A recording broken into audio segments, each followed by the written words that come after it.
Recently, my wife and I had a rather challenging argument, precipitated by something silly, but it taught us something not so silly. We were discussing the movie Frozen, and in particular, I was commenting on the things which I like about the film. She expressed that one of the things that really made the film not something she preferred was Olaf, the silly snowman. This is a sentiment she had made known more than once. And I, being caught up in my own thoughts, and not being as bothered by Olaf, made the statement, maybe you should just not fixate on that one character, and then you might enjoy the film more. Regardless of my intentions, the comment manifested as a direct criticism of my wife's feelings, and what would follow was a rather draining argument about those feelings and intentions. So it wasn't immediate, but in a relatively short amount of time, through a deliberate process and through actions that we trust in to learn from each other and reconcile challenging moments, we ended this conflict with a new confidence in our relationship. In particular, what we did was we spent time in turn expressing what hurt and listening to how our words and actions could cause pain. Rather than retreating from these hard emotions and feelings of embarrassment or betrayal, how could this person who is supposed to love me be so dismissive of my emotions and my opinions? Instead, we would in fact move towards these feelings. And so we'd reset the tone by placing our conversation not in the typical natural flow of life, but into a highly constructed pattern intended to expose truth and facilitate understanding. A place which it had an assertive backdrop of, this person really loves me. This person would never try nor intend to cause me hurt or harm. This person wants what is best for me. And with these things in mind, speak and be openly seen and hear and humbly listen. These exchanges are exhausting, no doubt, and painful. But what I have learned from them, I will cherish forever. So this is just one example of this type of engagement throughout our relationship.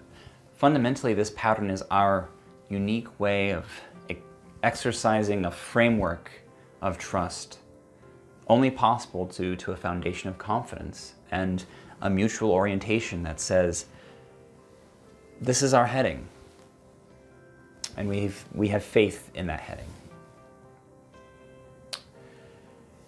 It is really just an anecdote which has recently led me to think more deeply about how we can better understand who we are and how we relate to others and why we believe in the things we do.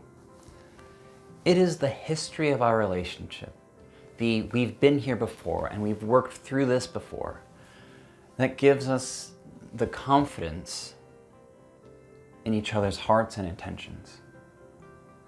It is our commonly shared faith which directs us to hope for a similar potential outcome.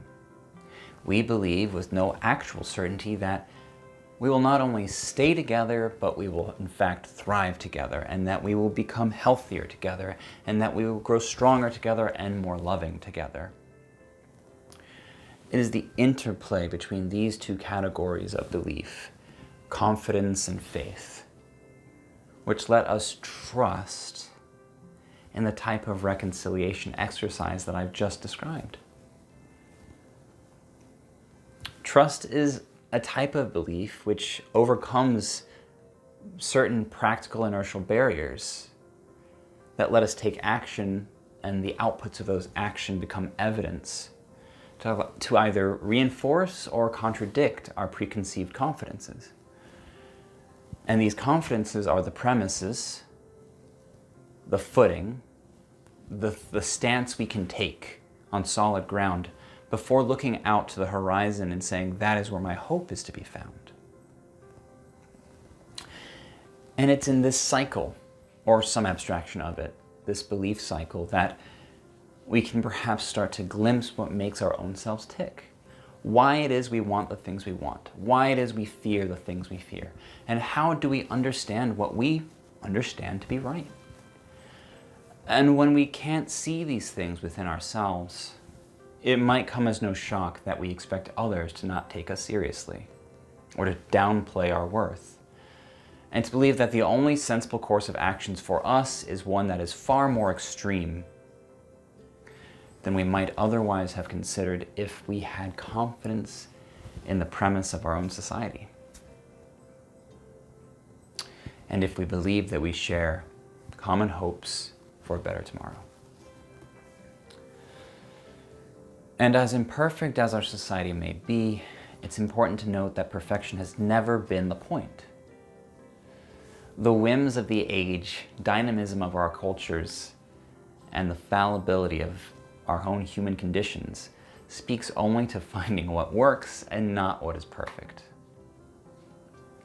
Nearly all of what we take for granted is rooted in some form of this belief triad that I've described. In fact, the phrase "take for granted" is a testament to a low-level confidence in the fundamentals of our most basic senses. There are so many things we do trust without even realizing it is trust. There are things we can build on in ourselves and our relationships and in our communities, from our complex shared humanity to the simple ground we stand on. There are things we can always take confidence in. It is human to feel. It is human to question, doubt, and scrutinize. These are things we share and have in common, but it is also human, and we've seen this in ages upon ages, by more efficiently building on what we know and communally love to propel ourselves forward on hopes and dreams that initially very few would have thought possible. There is reason to believe that we can speak openly, listen humbly, and have the wisdom to know the time for each.